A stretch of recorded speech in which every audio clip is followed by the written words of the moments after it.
ரிவ்யூனால தான் நல்லாவே போகும். அடுத்தடுத்த நாட்கள்ல தான் அது பாசிட்டிவ் ரிவ்யூ வந்துதா, அது அதிகமா போகக்கூடிய ஒரு அந்த மாதிரியான ஒரு படமா இருந்தா என்ன பண்ணுவாங்க? அப்ப ரிவ்யூவே எடுக்க விடாம பண்ணிட்டாங்கன்னா, அது மாதிரியான படங்கள்லாம் ஓடவே ஓடாதே. ஒரு படம் நல்லா இருக்கு நல்லா இல்லைன்னு சொல்ற உரிமை வந்து படம் பார்க்குற ஆடியன்ஸுக்கு இருக்கு. ஏன்னா அவங்க காசு கொடுத்து தான் பார்க்குறாங்க. அந்த ஒரு விமர்சனம் அவங்க பண்ணலாம். ஆனா விமர்சனம் அப்படின்ற பேர்ல அந்த படத்தினுடைய தயாரிப்பாளர், டைரக்டர், நடிகர்கள் அளவில் தனிமனித தாக்குதல் நடத்துறது வந்து இந்த FDFS அந்த ஒரு ரிவ்யூல நம்ம கண்கூட பார்க்க முடியுது. ஆனா, இந்த மாதிரியான ஒரு ரிவ்யூஸ் வருது. அதுக்காக நான் வந்து தியேட்டர்ஸ்ல ப்ரொடியூசர்ஸ் கவுன்சில் வந்து இப்ப சொல்லியிருக்காங்க, தியேட்டர்ஸ் யாரும் அலோவ் பண்ணக்கூடாது ரிவ்யூ எடுக்கிறதுக்கு அப்படிங்கிறாங்க. ஸோ அப்படி இருக்கும்போது அது எப்படி ஒரு ஹெல்த்தியா இருக்கும்? நெகட்டிவா ஒரு படத்தை பத்தி ஒருத்தர் பேசினாரு அப்படின்னா கண்டிப்பா அது வந்து எல்லாருமே பார்க்குறாங்க. ஏன்னா நம்ம மக்கள் நெகட்டிவா விரும்புறது இப்போ நாளுக்கு நாள் அதிகமாகுது. ஊடகங்கள்ல சொல்லக்கூடிய ரிவ்யூஸை வச்சு மட்டும்தான் அது படம் ஓடுதா இல்லையா அப்படிங்கறத நம்ம சொல்ல முடியாது. படத்தினுடைய கண்டென்ட் நல்லா இருந்தது, படம் அவங்க எடுத்துருக்கக்கூடிய படம் ஆடியன்ஸ்க்கு பிடிச்சிருக்குன்னா அது ஓடதான் செய்யுது. என்னதான் நெகட்டிவ் ரிவ்யூஸ் வந்திருந்தாலுமே அமரனுக்கு ரிவ்யூஸ் மட்டும் இல்ல, போராட்டங்களுமே நடந்தது. விஜயோட படம் வந்தாலுமே ஃபேன்ஸ் தான் அதிகமா போய் பார்க்க போறாங்க. ரஜினியோட படங்கள் வந்தாலுமே ஃபேன்ஸ் தான் போய் அதிகமா பார்க்க போறாங்க. அது நல்லா இல்லைன்னா ரசிகர்களுக்கே அது செட் ஆகல அப்படின்னும் போது அவங்க அதை வெளியில வந்து சொல்லும் போது நெகட்டிவ் ரிவ்யூஸ்ல திட்டமிட்டு பரப்புறாங்கன்னு எப்படி சொல்ல முடியும்? தியேட்டருக்கு வந்து மக்கள் பார்க்காம போன சில படங்களும் இருக்குது. நம்ம உதாரணத்துக்கு ஜமா படம் எடுத்துக்கலாம். இந்த வருடத்தின் ஆரம்பத்தில் வந்து பைரின் ஒரு படம் இருந்தது. இந்த மாதிரியான சில கண்டென்ட் ஓரியன்ட் படங்கள் ரிலீஸ் ஆச்சு. ஆனால் அந்த படங்களை பார்க்கறதுக்கு தியேட்டருக்கு ஆடியன்ஸும் வரல. அதை பார்த்துட்டு வெளியே வரவங்ககிட்ட இப்போ இதே யூடியூப் சேனல் அங்கே போய் நீங்கள் பைட் கேட்கல அந்த படம் எப்படி இருக்குது அப்படின்ட்டு சேர்த்துருந்தா சில நல்ல படங்களுமே ஓடி இருக்கும். டேரக்டரோட பெர்ஸ்பெக்டிவ்ல எடுத்திருப்பாரு, அவருக்கு அந்த கதை பிடிச்சிருக்கும், இல்லை அதில் நடிச்ச நடிகருக்கு அந்த கதை பிடிச்சிருக்கும், அவங்க எடுத்துக்கக்கூடிய விதம் வந்து இண்டஸ்ட்ரியில் இருக்கவங்களுக்கு பிடிச்சிருக்கும். ஆனால் அதே தான் ஆடியன்ஸும் இருக்கணும்னு எப்படி எதிர்பார்க்க முடியும்? அதுவே ஒரு தப்பால இருக்கு.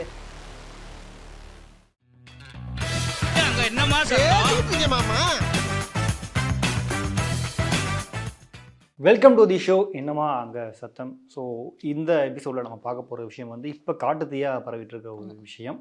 அதாவது திரையரங்குகளில் இந்த முதல் நாள் முதல் காட்சி பார்த்துட்டு ரசிகர்கள் கொடுக்கக்கூடிய அந்த ஒரு விமர்சனம் அது வந்து மிகப்பெரிய அளவில் படத்தையும் பாதிக்குது. அவங்க சொல்லக்கூடிய விஷயம் வந்து ரொம்பவும் அப்யூஸ் பண்ணுற மாதிரி இருக்குது அப்படின்னு பலரும் கண்டனம் தெரிவிக்க நான் பார்க்க முடிஞ்சது. குறிப்பாக கங்குவா படத்துக்கு அது எந்த அளவுக்கு எதிரொலிச்சது அப்படிங்கிறது தெரியும். இப்போ இப்போ நடப்பு தயாரிப்பாளர் சங்கமே ஒரு அனௌன்ஸ்மெண்ட்லாம் பண்ணாங்க. திருப்பூர் சுப்பிரமணியம் கூட ஒரு அறிக்கையில் சொல்லியிருந்தாரு, தியேட்டருக்குள்ளே அந்த FDFS வந்து அலோவ் பண்ணக்கூடாது, ரிவ்யூ எடுக்கிறதுக்கு அலோவ் பண்ணக்கூடாது அப்படின்ட்டு. நீங்கள் என்ன நினைக்கிறீங்க இது?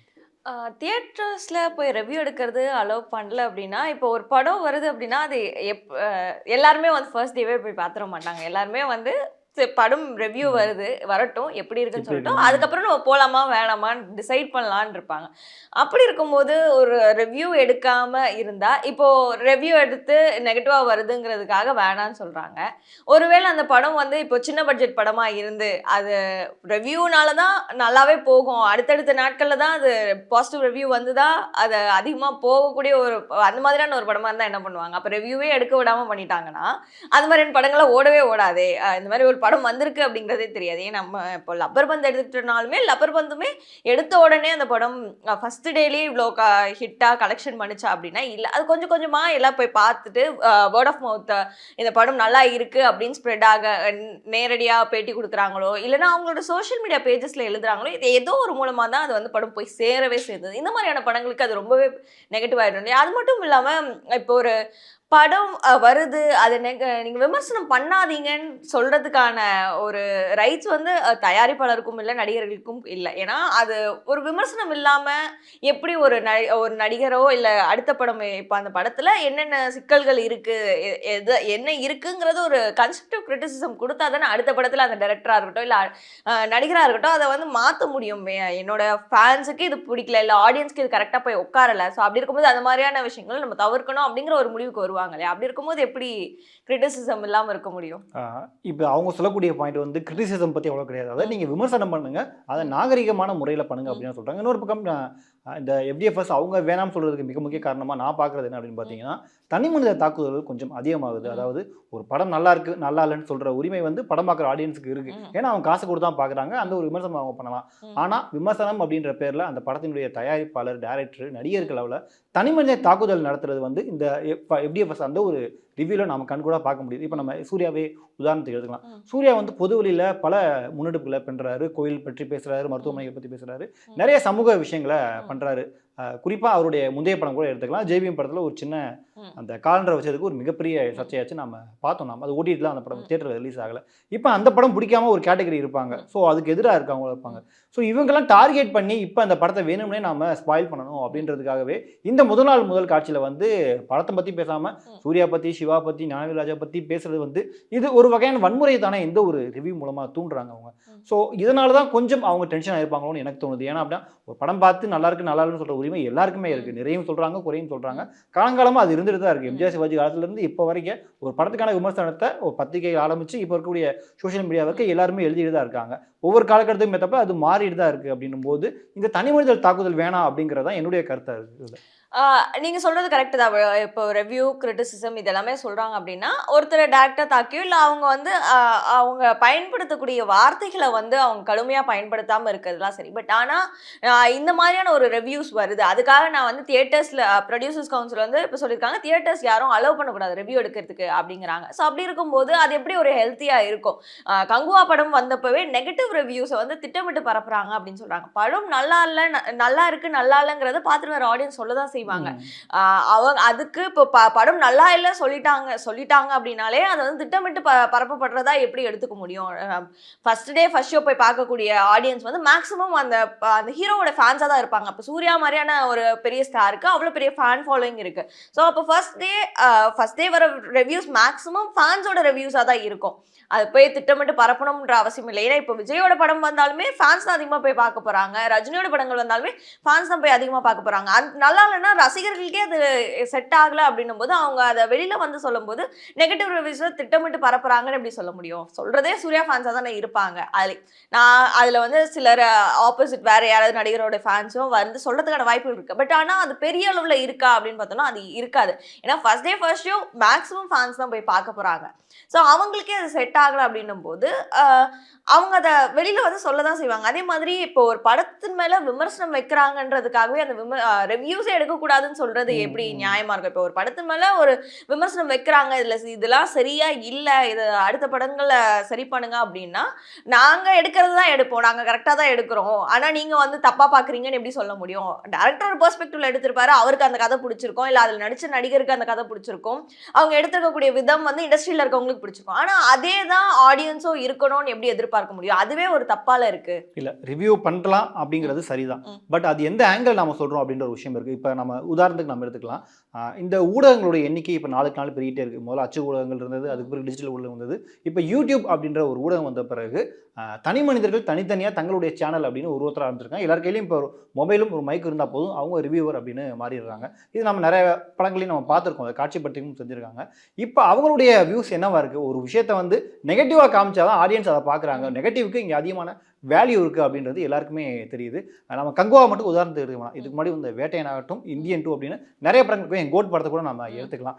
நெகட்டிவாக ஒரு படத்தை பற்றி ஒருத்தர் பேசினார் அப்படின்னா கண்டிப்பாக அது வந்து எல்லாருமே பார்க்குறாங்க. ஏன்னா நம்ம மக்கள் நெகட்டிவாக விரும்புறது இப்போ நாளுக்கு நாள் அதிகமாகுது. அதனால இப்போ ஊடகங்களுடைய எண்ணிக்கையுமே கொஞ்சம் அதிகமாகிடுச்சு. தனி மனிதர்கள் ஆரம்பிச்சிருக்கக்கூடிய அந்த ஒரு யூடியூப் சேனல்களுமே ரொம்ப அதிகமாகிட்டு இருக்கு. ஸோ இப்போ ஒருத்தர் படம் பார்க்குறாரு, படம் பார்த்துட்டு அவர் நல்லா இருக்குன்னு சொல்கிறத விட நல்லா இல்லைன்னு சொன்னால் தான் அது அதிகமாக போகுது.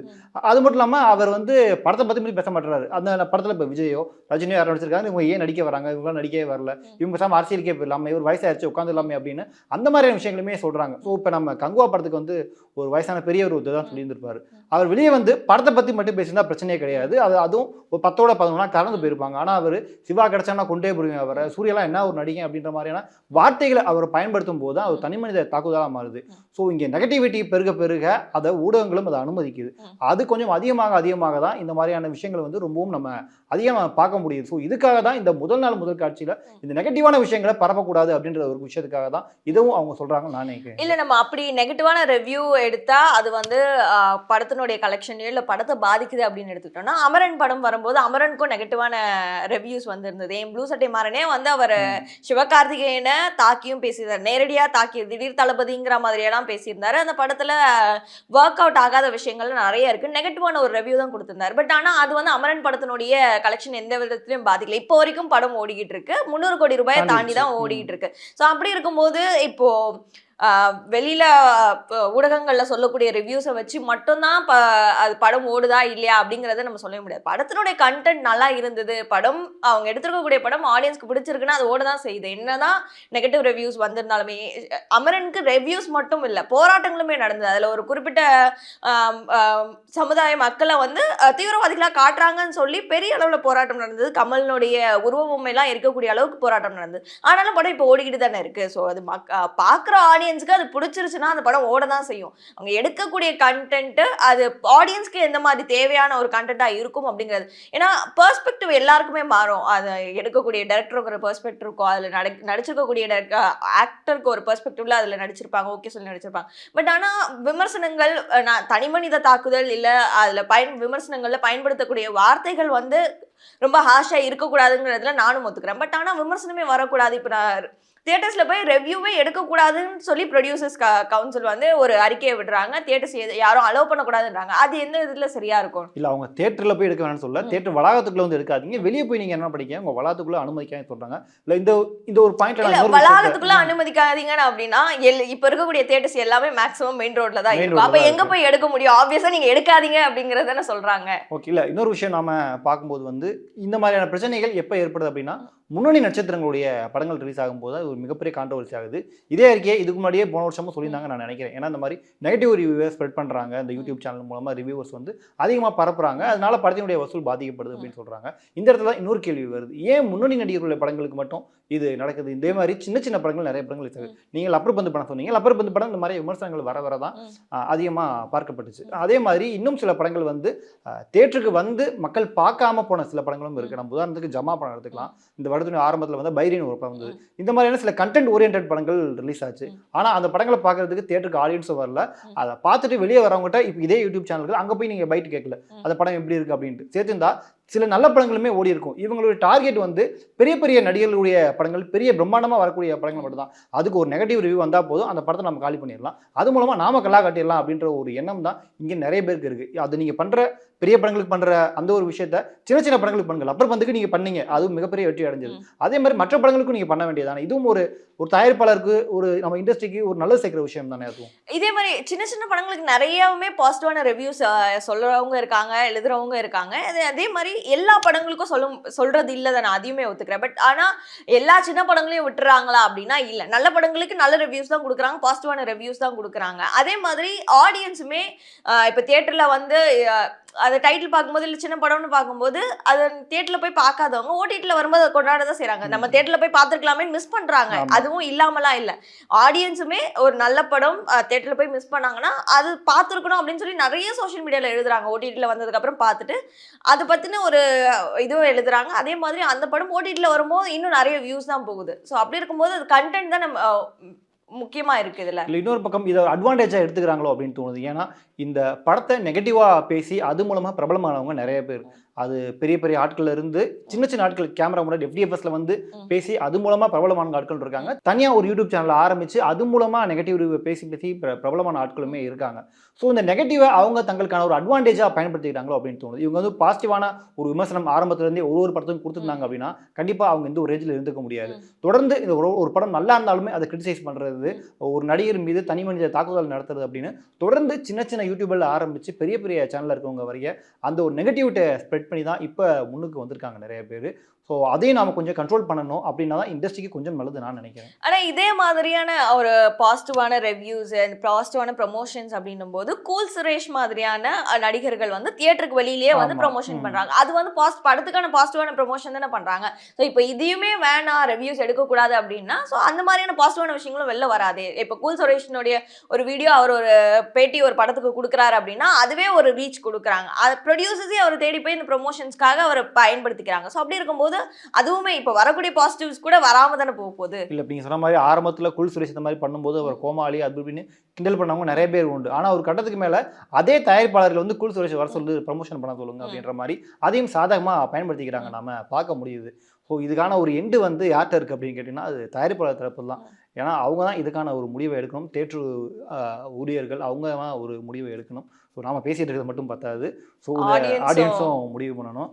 இந்த வீடியோ பார்த்துட்டு இருக்க நீங்கள் இந்த மாதிரியான விஷயங்கள், அதாவது முதல் நாள் முதல் காட்சியோட ரிவ்யூவால் ஒரு படத்தினுடைய வசூல் பாதிக்கப்படுது, தனிமனித தாக்குதல் நடக்குது அப்படின்னு தயாரிப்பாளர் சங்கம் சொல்கிறாங்க. ஸோ அந்த ரிவ்யூ எடுக்கக்கூடாது, தேட்டர் வளாகத்தில் எடுக்கக்கூடாதுன்னு சொல்கிற அந்த ஒரு விஷயத்தை நீங்கள் எப்படி பார்க்குறீங்க அப்படிங்கிற உங்களுடைய கருத்துக்களை மறக்காமல் கீழே கமெண்ட் பண்ணுங்கள். நன்றி.